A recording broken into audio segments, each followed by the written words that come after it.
the real power, you know where that comes from? Owning a property portfolio. When I bought my first property, I bought my property in auction and I was bidding aggressively, and then suddenly I hear the auctioneer saying sold to the buyer on the phone, George. And I'm like, oh no, I bought a property. The thing is, buying one property feels like success, right? But most Australians don't know enough about property to even get started. They understand growth, rent and leverage at a basic level. They know that property is good, but they don't know how to start.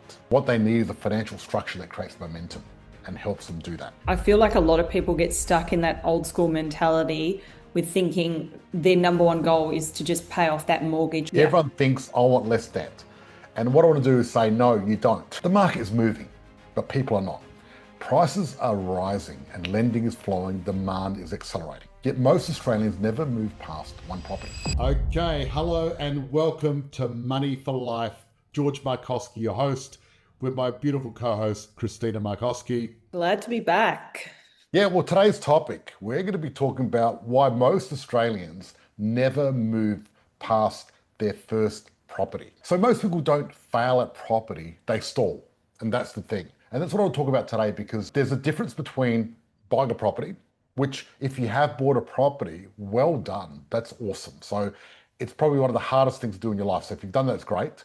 But really, if you want to create financial freedom, you need more than just one property. What you need is a portfolio. And different people need different sizes. You know what I mean? It just depends on what you're looking at. So that's what it's all about. Okay, so state of the nation. What's been happening?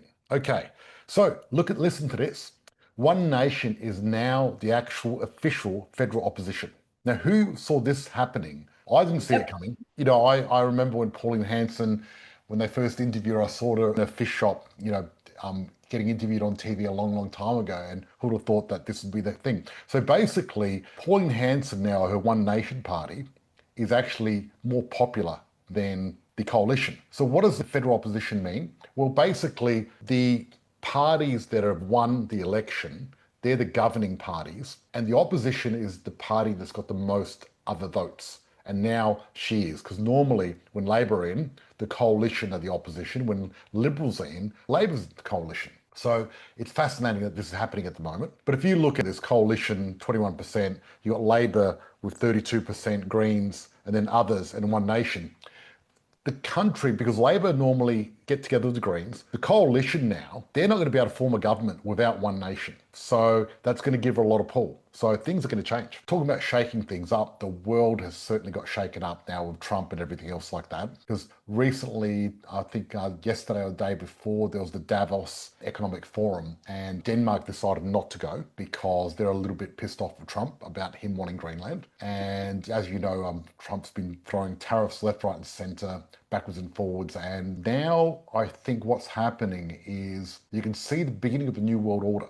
So things on the world stage are going to be changing, I think. Because you look at the Canadian Prime Minister, he's recently built a lot more ties now with China, which they weren't before. And he actually openly said there's going to be a new world order, and him and other middle countries are going to join forces because they don't want to get bullied by America. So fascinating what's happening there as well. So politics at the moment is pretty crazy. So Australian policy fails on purpose, right? So home ownership has declined for 2 generations. And this was not accidental, right? Now look at this graph. Back in 1911, there was around about 48% of people that owned homes, right? Outright or with a mortgage. And what happened is, as Australia became more wealthy and people started creating more wealth and we became more prosperous, ownership went up and up and up. And then we hit a peak in 1966 when 73% of Australians actually owned a house. Pretty cool, pretty amazing. And what was interesting is that that peak kept going up every single year, as you can see. And then suddenly it dipped in the 1980s. In the 1980s, there was the world OPEC crisis and other things like that. And then home ownership went up, and now it's been slowly going down. You can see here, 2011, that was when there was a correction.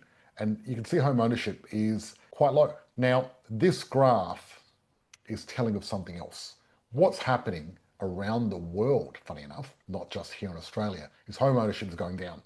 Australians as a whole, we've got a lot of home ownership compared to other countries, but this is going to change just because in America, home ownership is going right down, and BlackRock and other companies are buying up houses because they've realized that property is an amazing investment.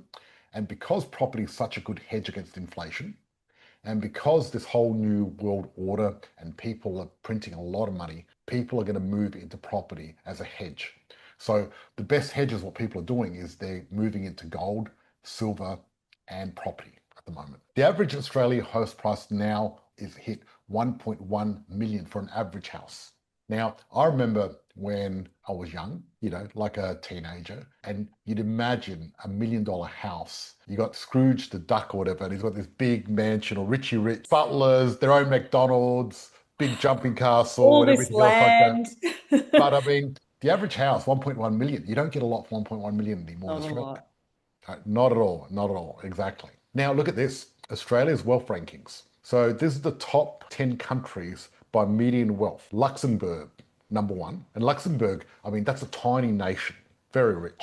But look where Australia is, number two. Then you got Belgium, Hong Kong, New Zealand, Denmark. Pretty soon they're not going to be as rich when they lose Greenland. No, I You're shouldn't say. not losing Greenland. Switzerland, UK, Norway, and Canada. But you look at Australia, we're high up there, and that's pretty cool. After COVID, we actually briefly became the richest country in the world per capita, Wow. right? And now we're up there. But that's very strong.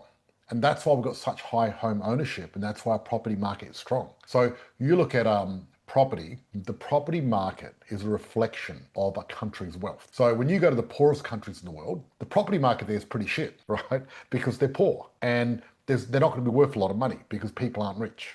So the market is moving, but people are not. Prices are rising and lending is flowing, demand is accelerating. Yet most Australians never move past one property. Now, nearly 3 out of 4 Australian property investors own just one investment property. So you look at this, any property investors that have got more than 5 properties, very, very rare, like a tiny smidgen. And this is the deal though, right? Owning one property is excellent. And literally, if you just get one investment property, your life's going to change forever because there you got millions of dollars in your future retirement, right? Which is awesome. And a hedge against inflation. But the real power, you know where that comes from? Owning a property portfolio, right? And the property portfolio, that's further along. And that's when you're looking at 3, 4, 5, 10 properties. And you can see it's very rare for people to get more than 5 properties. Almost no one does that. And the thing is, we've got people doing that every day of the week in our program. Like, you look at the Australians, the richest people in the world, the people that are investing in property, they're the richest of the richest people, Mm. except for the billionaires right at the top, but they're the strong middle class that are growing. And see, the thing is, buying one property feels like success, right? But see, most Australians don't know enough about property to even get started. They understand growth, rent, and leverage at a basic level. They know that property is good, but they don't know how to start, right? And what they need is a financial structure that creates momentum and helps them do that. And really, it's all about getting educated, right? The number one step is knowing what you're doing, getting educated and know what sort of property to buy. Because what happens with people, they buy their first property, and that's a huge milestone. It's exciting. It's exciting. I remember when I bought my first property, I loved it. And another thing is, it brings a lot of relief that I finally did it. And then the property goes up in value, and that brings more relief. It's like, yes, you did the right thing. Because when I bought my first property, I bought my property at auction. I was actually working in Shepparton at the time, and I was on the phone bidding. I didn't know who I was bidding at, and I was bidding aggressively. And then suddenly I hear the auctioneer saying sold to the buyer on the phone, George. And I'm like, oh no, I bought a property. And I'm thinking, okay, I'm supposed to feel excited, but I don't feel excited. I'm actually thinking, shit, what did I do? It's a big purchase. Yeah, and I'm like, am I supposed to be happy or what's going on? Or am I sad? I've got a big commitment. Do I've got you to get a lot. recall how much you brought it for, like the purchase Yeah. price? I remember, yeah. $169,000, So cheap. right? And interest rates at the time were like 7 or 8%. So they were a bit high. Yeah, But I slightly didn't higher care. I than didn't care market. about the interest rates. I just wanted to get a property. And it Yeah. was a really beautiful old bluestone villa in Forestville in Adelaide. And now it's worth about 1.5 million. Now, if you told me back then this property is going to be worth $1.5 million, I would have said, right, as if like, You would have laughed. yeah, I would have laughed. And then, funny enough, after I slept on it, the next day I felt excited because I thought, you know what, I've got the property, I might as well get excited. But the thing is, a lot of people don't have the structure and don't know what to do. I feel like a lot of people get stuck in that old school mentality with thinking their number one goal is to just pay off that mortgage on the first house. And that's where a lot of people get stuck too. I like what you're saying, and that's true. See, the thing is, a lot of people come to our program because one of the things we do is teach people rapid mortgage reduction on how to pay off your mortgage, right? And a lot of people come in and say, look, I just want to learn that. A lot of people say, I don't even want an investment property. I just want to pay off my mortgage. But then once they learn the strategy, they go, I actually want 2 or 3 investments now because I can see how easy it's going to be. Well, the It's a thing is, mindset shift. It certainly is. yeah, totally. But the thing is, people are scared of debt. And Exactly. the one big thing people think they want is less debt, right? Yeah. Everyone thinks, I want less debt. And what I want to do is say, no, you don't. You want less bad debt, but you want good debt. No one made money by not having debt because debt is leverage. And if you don't have leverage, you're going to have to do all the work yourself. And F that, forget that, because doing the work all yourself is not going to happen, right? I'd rather get my equity out there working and buying me more properties every year. I couldn't have my property portfolio, impossible, if I did it myself, because no way. Imagine trying to buy and build 160 houses on your own. Not going to happen. Very difficult. No.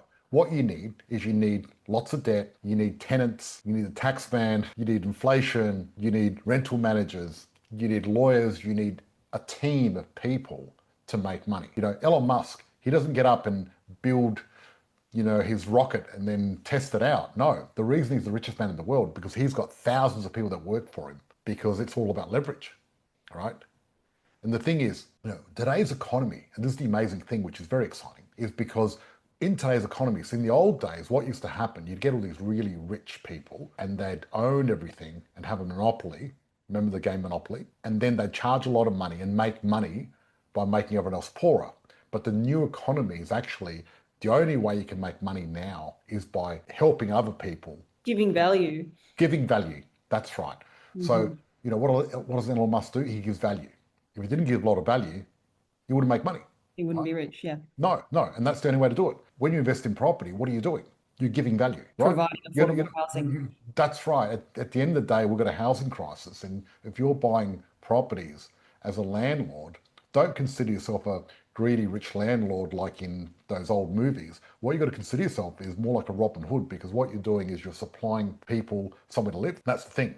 And the big thing is, Christina, as you were saying, because people are scared of debt, they get one property and go, I've got a property, and they stop. And then their only goal usually is to just put every cent, scrape, save, pay off that one mortgage. And they think that they can't even entertain the idea of an investment property until they pay off that first house. But that's not true. That's just all a mindset shift. Yeah, but I want to add on top of that is people try to pay off their loans to be safer. However, they think that equals security, paying off that mortgage. That's right. And they do it by working extra jobs, saving money and doing that. Now, doing the thing night is, shifts, if you want to become safer, what you need is more properties with more income coming in to pay off your debt. So if you want to pay off your mortgage on your home quicker, get 5 investment properties and you're going to pay it off really quick. But if you want to do it on your own, good luck. It's not going to work, right? And that's the whole point. So the best way to go forward is counterintuitive. It's getting more properties and building a portfolio. Because once you've got a portfolio of properties that keep going up every year upon year, right? In most years, 7 out of 10. They're not going to go up every single year, but out of 10 years, they're going to go up 7 years, pause for 1 or 2, dip for 1 or 2, and then go up again, right? That's what happens. They're not perpetually always going to go up. But what you've got to do is have time in the market, accumulate as many properties as you can, and then hold on to them. And the longer you have a property for, and the more properties you have, the safer you are. Correct. Within reason. And the reason it is is with what I mean by within reason. You need to have the right framework, right? You need to know how to buy in the top 100, that properties that are going to double in value every 7 or 10 years over and over again. That's what you need. You don't want to hope and pray and just buy something and hope for the best. And then you've got to structure it right. So therefore you can pay it off quicker and get the tenant, taxman, inflation, the banks doing all the heavy lifting for you. That's the way to do it. But literally, and you talk to our clients, and we're going to talk to them later, is, you buy a property, you've got everyone in line. You don't do much once you do all the hard work. The hard work is getting the loan, having the courage to get organized and get that property. And that's great. But then what you need a coach, and someone to help you get to the next one and the next one. And funny enough, does take a lot of courage because it is scary. And especially if you don't know how to get an investment property, it's like, where do you start? What do you do? You've got to figure all of those pieces of the puzzles out. absolutely. And a really good thing I want to talk about a story is you weren't here last Thursday. One of our clients, Trevor, his wife put him in the program and they ended up buying one in super. And he wasn't really excited about the whole property journey.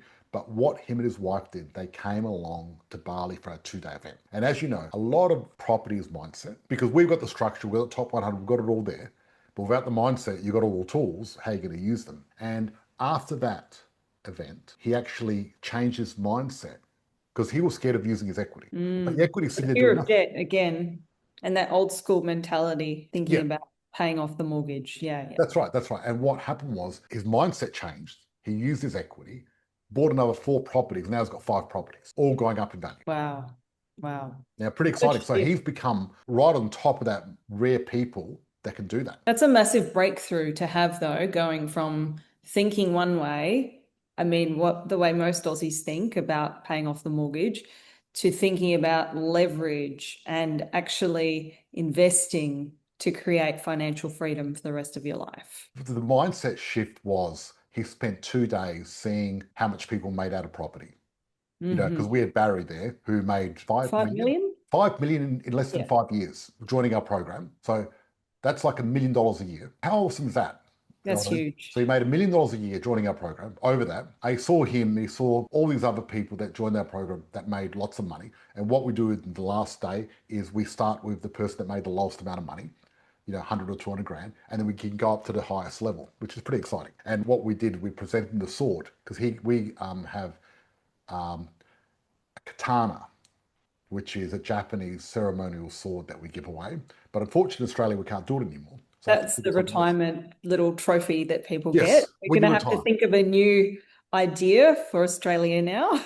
Yes, unfortunately, well, it took a lot of evidence to help with his mindset, but he had all the tools in front of him, had everything there, but it was the mindset that got him there. And that's what you need to get over one property. You need someone to help focus you and help you get there, because people get busy and forget that. So that's part of the reason you need a coach, and you need that mindset. Having the team and having the strategy gives people the confidence to be able to execute and actually get onto their second, third, fourth property. Exactly. And the thing is, getting the right property in the beginning makes a big difference, right? You want a property that's going to give you equity. And for example, one of our members, Claudio, he bought a property in Adelaide that went up 200 grand. It settled. He refinanced, got a property in Bow Desert that went up nearly 200 grand. And then he used that equity to go into another property, right? And what happens with a lot of people, and I've seen this, and I've seen people join our program, they bought a property with someone else, and they had a property for 10 years and did nothing. And funny enough, Barry, who made 5 million, he had a property for 10 years that he bought with his brother in Perth, and it did nothing for 9 or 10 years, nothing at all. And then joined our program and did that. And that's why getting the right property, the growth is important, because if you haven't got growth for 10 years, what's going to happen is that's going to push you back a whole 10 years. Buying within the top 100 suburbs just gives you that huge advantage with getting that capital growth so much quicker and easier. Yeah, absolutely. Absolutely. But then you've got people that they get too picky with property, and that holds people back as well. They get very, very picky. Easy to do. Look, easy to do. I understand, because you're buying this property, you're spending a lot of money, and you want to be picky because you want to get the right property. And then you start picking on the property. But the thing is, you got to choose what's it there to do. It's a vehicle, right? And it's like you've got a destination to go to, and a car comes past, and it's going to take you there. And you're like, yeah, I don't know. I don't like the color of this car. and not sure about its tires or the brand, look, is the car going to get you to the destination? That's what matters, because getting to your destination is important, because walking there, you're not going to get there anyway. And I think getting clarity on the real goal is where that helps. So often Yep. people get sort of caught up in the weeds, or caught up around, what the front yard or the backyard looks like, or even the color of the carpet. But ultimately, your number one goal should be to get that rent and get that capital growth, because it's there to make you money. It's an investment property. Yeah, that's right. That's right. Exactly. And you got to have the right purpose. Definitely important. Very, very important. I agree. Totally. So basically, this is for the people in the audience that are not part of our program. If you bought one property and you don't know what your next move should be, you should comment structure, and our team will reach out and help you on your next step. If you haven't bought a property yet, you need even more, right? So comment structure. Anyway, so real people, real results, enough theory, here's the proof. And this is the stuff that people need to see so they know. Okay, so Tech and Lisa from ACT. They settled in North Ipswich just months after joining. Through the journey, might pause until a finance review unlocked the next move. Tech and Lisa took action again and secured Mount Barker, turning 4 properties to 6 in a short time. So now they've become purple belts. Well done. That's amazing. Clarity Congratulations. creates the next Lisa. opportunity. Purple belt, they're close, because black belt was 10 properties. Chionama from New South Wales. He faced What? obstacles right up to settlement, but refused to slow down. He did whatever it took to push through and successfully settle in Caboolture. Since settlement, he's been highly proactive and productive, getting everything organised and moving towards with confidence. A white belt investor, momentum starts here, persistence turns pressure into progress. Well done. And I just want to say welcome to Robin, to Paul, Leah and Jake. Welcome to Street Smart Investors. They just joined the program. Hopefully they're on tonight. I get to meet them and say hello. Okay, so this is your turn to step in the spotlight.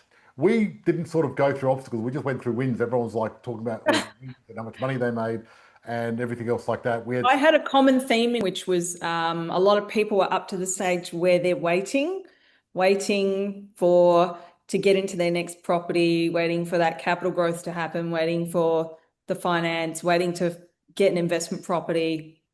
So it was yeah, waiting yeah. for capital growth, waiting for enough money to be in the super. Well, I was privileged because in my group, nobody had any obstacles. So we opened up to certain questions that we'd like to ask George. And Emma had a good one. She wanted to know, George, what your thoughts were with the AI and tech space and how that's going to shape the future of property and investing. What's going to happen with AI when it comes to property? I'll give you the big overview because this is important. And throughout history, every time there's a new paradigm shift in our economic engine, it has big effects on society. So basically, about 120 years ago, 95% of people, you know what their job was? Farming. That's what everyone did. And the GDP of countries for the past 500 years before that, nothing changed. Every year was about the same. Nothing improved, right? There wasn't a lot of stuff happening, nothing improved. And people 500 years earlier made the same income, had the same lifestyle as 500 years later. Nothing happened, right? Then the Industrial Revolution hit. When the Industrial Revolution hit, the economy went through the roof because suddenly we could actually create more value with less people working. The steam engine got invented, and then the engine and factories and everything else like that. So what happened was prosperity happened, people got richer, and now we're currently at the moment less than 2% of people farm in Australia, right? And think about this, 95% of people used to farm, and now 2% of people farm. So those other 90% of people, 95% of people, they've all gone on to, first of all working in factories, then working quaternary, which was, in offices and knowledge source. Then we had the dot-com boom. What happened? The economy went through the roof again, and property price went up again. So what's going to happen with AI? AI is going to be the biggest economic boom in history. Nothing's been like it. This is going to be 1,000 times bigger than the Industrial Revolution and the dot-com revolution. And what that means is it's going to create a lot more wealth for everyone initially. I don't know what's going to happen in the future when AI takes over everyone's job, but hopefully by then, we'll have everything for free. So what's going to happen with that is that's going to create inflation because GDP grows and it's going to get bigger. And it's going to add trillions of dollars to the market cap of everything. And what that's going to do is going to push prices up for scarce resources. And as AI comes in, everything else gets less scarce.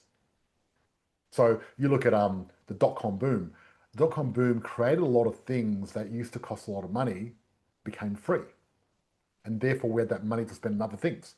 So when food became cheaper because we didn't take 95% of the people to do it, then that money got distributed more into property and goods and services. With the dot-com boom, what happened was the Encyclopedia Britannica used to be $4,000 and you'd have to, save up for a long time to buy it. It would cost more than a car. It was a deposit for a house. And now Wikipedia is free. And with AI, everything's going to become close to free. And then, which is going to mean that scarce resources will go up in value because more people have got money to spend on it. That's my take. Got a question from Mark. Can George comment on how long after settlement valuations can take place to gauge equity gains? That's a finance question, Mm-hmm. right? Definitely, because it depends on finance. And we get a bit of an indicative. We know roughly what they've gone up. We'll have a bit of an idea. And if they've gone up quickly, because we had Ian in my personal group, private group. Hello, Ian. Thanks for sharing. And Ian was talking about how he bought a property and it went up 32% in 9 months with us. And before that, he bought a property of another group and the property flopped and was he lost money on it. Right. What a difference. Right? So and that's why it's important to get the right property, right? And the thing is, there's a lot of people in here who are sitting on the sidelines and haven't jumped in yet. And what needs to happen, especially people that are on the lower budget size, they're the people that need to buy it quicker because the median house price is almost 1.1 million now. And if your borrowing capacity is under 600,000, we're getting less and less of what you can get, and that opportunity is going to miss out. So I want to talk to those people to make sure that the people that have got borrowing capacity on that side of things, you guys need to pull your finger out because if you miss this opportunity, it may not come back again, literally. So look, we covered a lot tonight. And I really appreciate everyone coming along. We're going to be in Adelaide on the 1st of March. So it'd be great to see you all there for our event. A bit of a casual get together. It's going to be fun. But also the real event is this October. And as you heard from other people, being there is important. It's going to be 9/11 October. It's 3 days, 2 days of education and 1 day of fun. Because if you can't celebrate enough fun afterwards, why bother, hey? That's what it's going to be. This is going to be our 3-day event in Queensland, Gold Coast. It's going to be great. Sanctuary Cove, one of the coolest places. If you've never been there, it's amazing. It's like and are we doing the super yacht on day 3, George? We're doing a super yacht on day 3, but I've got limited numbers for the super yacht. So for the people that haven't, you need to book in for the dinner and the super yacht. Go back on, do that. Maybe we need to send out an email out. That'd be great. But otherwise, I just want to say to everyone, thank you so much. Really appreciate you all. Thanks for joining us. I'm going to see you guys, same bat time, same bat channel at next Money for Life next Thursday. Remember, come along to this Money for Life because there's your weekly dose of positivity. There's, the CNN, I call it the Crisis News Network. They always give you all this negative stuff. You come here, you get some positivity in your life.